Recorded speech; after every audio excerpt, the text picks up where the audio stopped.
आज हम देखेंगे मृणालिनी मुखर्जी। इससे पहले मैं अपर्णा श्रीवास्तव आपके लिए लेकर आई थी डीपी राय चौधरी और के हेब्बार के बारे में विस्तृत जानकारी।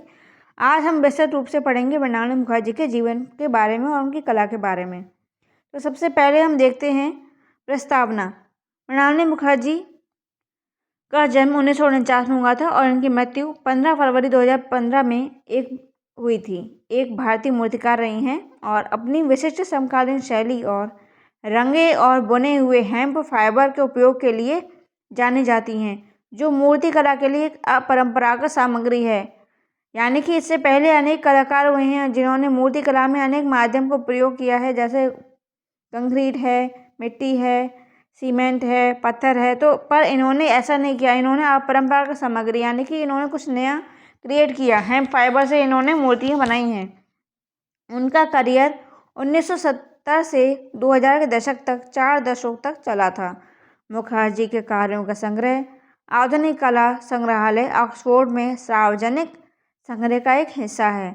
राष्ट्रीय आधुनिक कला गैलरी नई Delhi, Tate modern London, metropolitan museum of art न्यूयॉर्क और स्ट्रैडेलिजक संग्रहालय एम्स्टर्डम।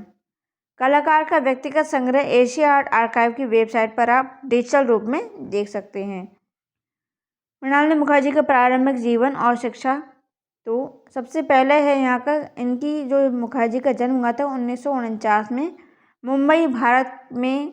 जो कलाकार रहे हैं विनोद बिहारी मुखर्जी बहुत फेमस हैं और उनकी पत्नी लीला मुखर्जी घर हुआ था। अपने माता पिता के एकमात्र संतान, उनका पालन पोषण पहाड़ी शहर देहरादून, जिसे वर्तमान में उत्तराखंड में स्थान मिला है, यहाँ हुआ था, जहाँ उन्होंने वेलहम गर्ल्स स्कूल में पढ़ाई की और अपनी गर्मी की छुट्टियाँ शांति निकेतन में बिताई। मुखर्जी बड़ौदा के महाराजा सयाजीराव विश्वविद्यालय में bachelor of fine arts painting की पढ़ाई करने गए। उसके बाद उन्होंने भारतीय कलाकार के सुब्रमण्यम, जो विश्वविद्यालय में ललित कला संकाय के सदस्य भी थे, कि यहाँ उसी विश्वविद्यालय से भित्ति डिजाइन में पोस्ट डिप्लोमा भी किया। उनकी पढ़ाई में इतालवी फ्रेस्को और अन्य पारंपरिक तकनीकों पर काम करना शामिल रहा है। उन्होंने भित्ति चित्रों के माध्यम के रूप में प्राकृतिक रेशों के साथ काम किया है। आजीविका 1960 और 70 के दशक में मुखर्जी ने उस समय लोकप्रिय मैक्रेम डिजाइनों के बाहर गांठदार डिजाइन बनाने के लिए स्थानीय भांग और जूट का उपयोग किया था। उनकी पहली एकांत प्रदर्शनी 1972 में नई दिल्ली में श्री धरानी आर्ट गैलरी में आयोजित की गई थी। इसमें रंगे हुए प्राकृतिक रेशों में विकृत बुने हुए रूपों को प्रदर्शित किया गया था। कार्यों की एक श्रृंखला जिसने उन्हें पहचान दिलाई। उन्होंने अपनी मूर्तियों का नाम उर्वरता के देवताओं के नाम पर रखा है और उन्हें कामुक और विचारोत्तेजक के रूप में देखा गया। मुखर्जी को 1971 में मूर्तिकला के लिए ब्रिटिश काउंसिल छात्रवृत्ति प्राप्त हुई, जबकि मुखर्जी के अधिकांश शुरुआती कार्यों में प्राकृतिक भांग फाइबर का उपयोग किया गया था। उन्होंने अपने करियर में बाद में सिरेमिक और कांसे का भी उपयोग किया है। उनका कांस्य कार्य 2000 के दशक में आया, जब कलाकार ने पारंपरिक खोई मोम प्रक्रिया का उपयोग करके सीधे मोम में ढाले गए रूपों को ढालना शुरू किया, जिसकी सतहों को उन्होंने एक स्थानीय दंत चिकित्सक के प्राप्त उपकरणों के साथ तैयार किया है। मुखर्जी को 1994 में डेविड एलियट द्वारा आयोजित एक प्रदर्शनी में भाग लेने के लिए ऑक्सफोर्ड के आधुनिक कला संग्रहालय में आमंत्रित किया गया था। वहीं प्रदर्शनी अगले कुछ महीनों के दौरान यूनाइटेड किंगडम में अन्य शहरों में भी गई। मुखर्जी ने बाद में 1996 में नीदरलैंड में आयोजित एक अंतर्राष्ट्रीय कार्यशाला में भाग लिया। इसी समय के आसपास उन्होंने सिरेमिक में भी काम करना शुरू कर दिया था। 2019 में मेट्रोपॉलिटन म्यूजियम ऑफ आर्ट ने अभूतपूर्व प्रकृति मृणालिनी मुखर्जी नामक मुखर्जी के काम की मरणोपरांत पूर्वव्यापी मेजबानी की है। प्रदर्शनी की अपनी समीक्षा में कला समीक्षक नगीन शेख भी ऐसा कहते हैं कि शायद मुखर्जी जैसे आश्चर्यजनक पूर्वव्यापी दृष्टिकोण से इतिहासकारों, आलोचकों और दर्शकों जो मुख्य सबक मिलता है वह यह है कि कैसे कला एक व्यवस्थित पश्चिमी सिद्धांत के तहत चित्रित होने से बच सकती है उनकी विशाल गति यह पूरी तरह प्रतिनिधित्वात्मक नहीं है, न ही पूरी तरह से अमूर्त है। यह अपनी मूल इतिहास और परंपरा से सीखती हैं, जबकि हमें अपने काम की सूक्ष्मताओं से जुड़ने के लिए नए तरीकों से शिक्षित करती हैं। यानी कि इन्होंने परंपरागत तरीकों से, परंपरागत माध्यम में भी काम किया, किंतु नई शैली अपनाई है जिसमें इन्होंने मैक्रेम झालर को प्रयोग किया है। अब इनके कार्य की शैली और तकनीक देखते हैं। मुखर्जी पारंपरिक भारतीय और ऐतिहासिक यूरोपीय मूर्तिकला, लोक कला, आधुनिक डिजाइन, स्थानीय शिल्प और वस्त्रों से प्रभावित थी। गांठ बांधना उनकी मुख्य तकनीकों में से एक थी। उसने सहज ज्ञान से काम किया और कभी भी रेखा चित्रों, मॉडलों या प्रारंभिक चित्रों के आधार पर काम नहीं किया। इन्होंने अलग ही अपनी शैली बनाई है। स्वतंत्रता के बाद भारतीय समकालीन कला के लेखकों ने मुखर्जी को समसामयिक भारतीय कला में अद्वितीय आवाज करार दिया और टिप्पणी की मिट्टी या समृद्ध चमकते रंगों में भांग की रस्सियों के साथ श्रमसाध्य रूप से बुनी हुई मूर्तियां, उभरते जीवन और हरी भरी वनस्पति प्रतिष्ठित की एक समृद्ध दुनिया को उद्घाटित करती हैं। इनके जो आंकड़े हैं ये सब प्रदर्शित करते हैं।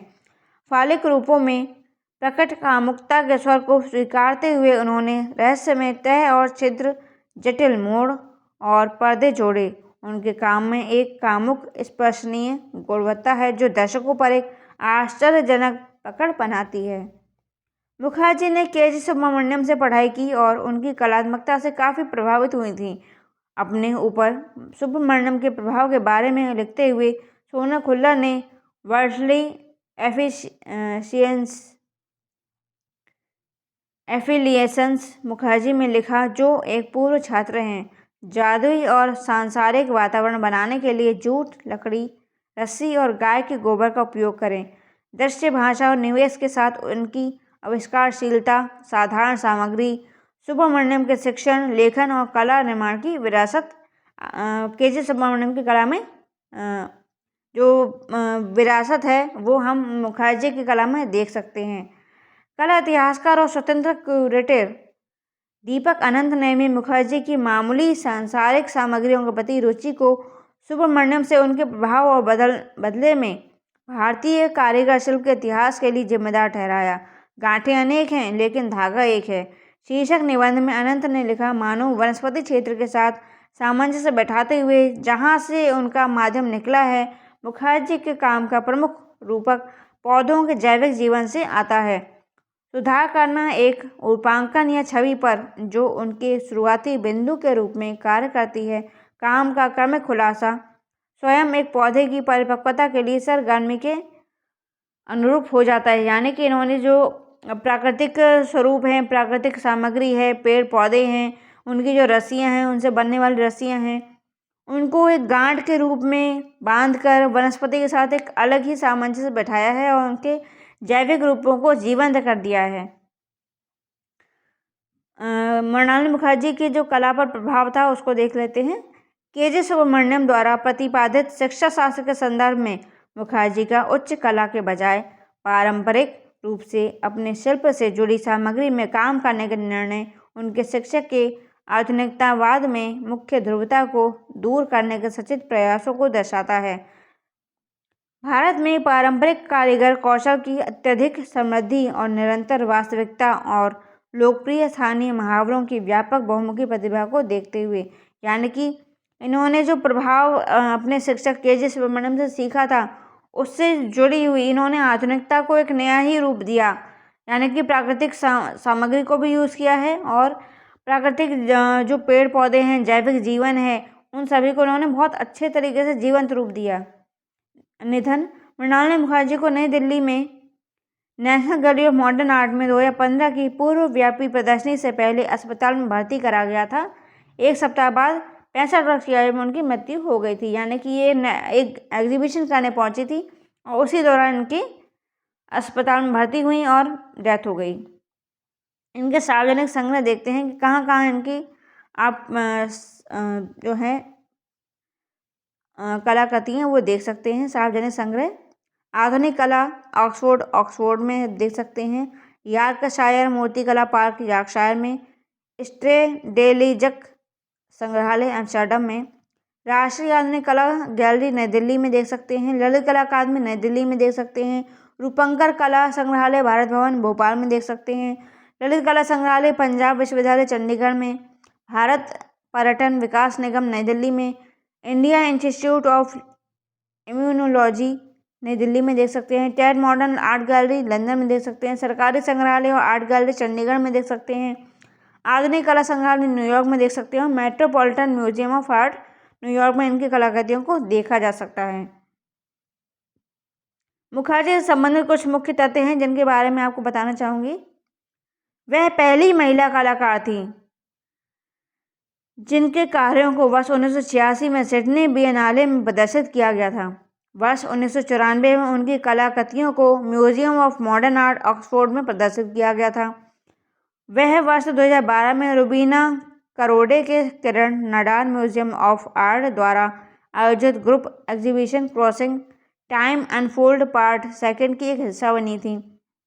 उनके कार्यों का नमन आहूजा द्वारा ब्रुसेल्स के बाजार में वर्ष 2013 में आयोजित the body in Indian art के समारोह में शामिल किया गया था। कलाकार की कृतियों पर एकल प्रदर्शनी जिसका शीर्षक रूपांतरण कलाकार मृणालिनी मुखर्जी था, जिसका आयोजन वर्ष 2015 में national gallery of modern art में किया गया था।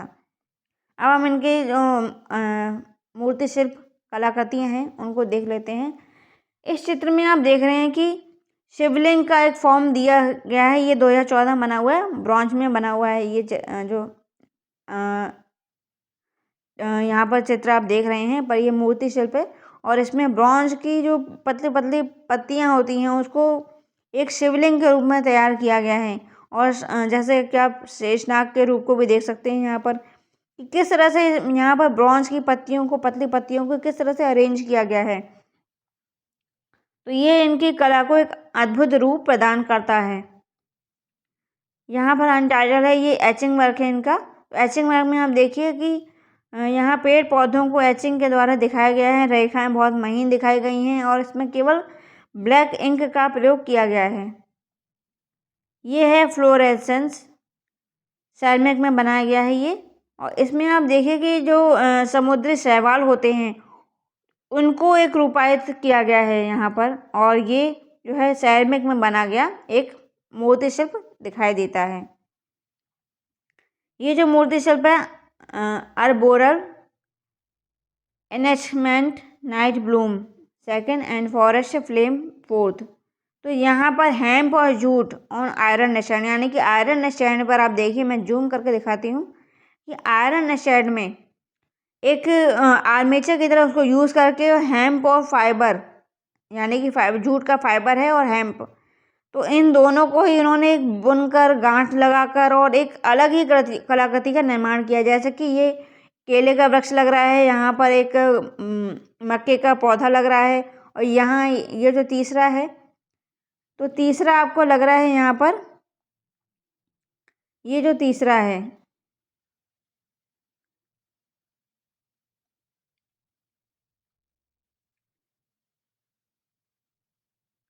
तीसरा तो ये आपको दिखाई दे रहा है ये वाला, तो ये एक कली का रूप आपको दिखाई दे रहा है। ये आपको दिख रहा है पेड़ पौधे का रूप, और यहाँ पर आपको मक्के का फॉर्म दिखाई देता है। तो ये इस तरह से इन्होंने जूट को, हेम्प फाइबर को बहुत ही कलात्मक तरीके से यूज़ किया है। इसके लिए इन्होंने लोहे का आर्मेचर यूज़ किया है। तो यहाँ पर हम देख रहे हैं नेक्स्ट क्लस्टर थर्ड, ये 2008 में बनाया गया है, ब्रॉन्ज में है। तो यहाँ पर आप देखिए कि जो ब्रॉन्ज है वो किस तरह से बहुत ज़्यादा आर्टिस्टिक यूज़ किया गया है। यहाँ पर देखिए ये कि ऐसा लगे कि जैसे जो हम छाल होती है पेड़ों की उस तरह को इसको यूज़ किया गया है। ये देखिए, तो इन सभी को बहुत अच्छी तरीके से यहाँ पर इन्होंने यूज़ किया है। आप देख सकते हैं, इसको जूम करके मैं दिखा रही हूँ कि देखिए जो टेक्सचर आया है वो भी बहुत क्लियर है। तो यहाँ पर इन्होंने जो ब्रॉन्ज में क्लस्टर बनाया है उसको बहुत ही आर्टिस्टिक दिखाया है। ये है आफ्टरनून, ये एचिंग वर्क है इनका, 1979 में दिखाया गया है। तो यहाँ पर गिलहरी को एक प्राकृतिक दृश्य है जिसमें गिलहरी को पेड़ की तरफ ऊंचा देखते हुए दिखाया है और पेड़ों को गिरते हुए दिखाया है। ऐसा लग रहा है जैसे आंधी चल रही है। तो इस तरह से इन्होंने अपने एचिंग वर्क को भी दिखाया है। एचिंग वर्क इन्होंने KG सुब्रमण्यम से सीखा था। नेक्स्ट आप देखते हैं मृणाल मुखर्जी का रुद्र, डेटी ऑफ टेरर। तो यहाँ पर 1982 में ये बनाया गया चित्र है। मतलब इनका जूट फाइबर का मोती शिल्प है। तो इस मोती शिल्प में आप देखते हैं कि देखिए किस तरह से इन्होंने गांठ बनाई है और गांठों को किस तरह से दिखाया है। गांठ के साथ फाइबर को बुनकर, गांठ लगाकर, एक में एक जूट के फाइबर को जोड़कर किस तरह से इन्होंने रुद्र का एक फॉर्म तैयार किया है। जैसे कि ऐसा लग रहा है, देखिए कि यहाँ पर ऐसा लग रहा है जैसे कि ये एक पैर है ना। ये पैर का फॉर्म दिया है, ये पैर का फॉर्म दिया है, ये चेस्ट का फॉर्म दिया है, ये हाथ दिए हुए हैं इनके। तो इन्होंने इस तरह से इसको दिखाया है जैसे कि एक ह्यूमन फॉर्म होता है और उसमें ड्रेपरी भी दिखाई गई है, वस्त्र भी दिखाए गए हैं। तो इस तरह से इन्होंने हेम्प फाइबर, जूट फाइबर को यूज़ करके बहुत ही सुंदर और अलंकारिक और बहुत ज़्यादा ब्यूटीफुल डिज़ाइन यहाँ पर तैयार की है। तो आज के मैं आशा करती हूँ कि आज का आपको ये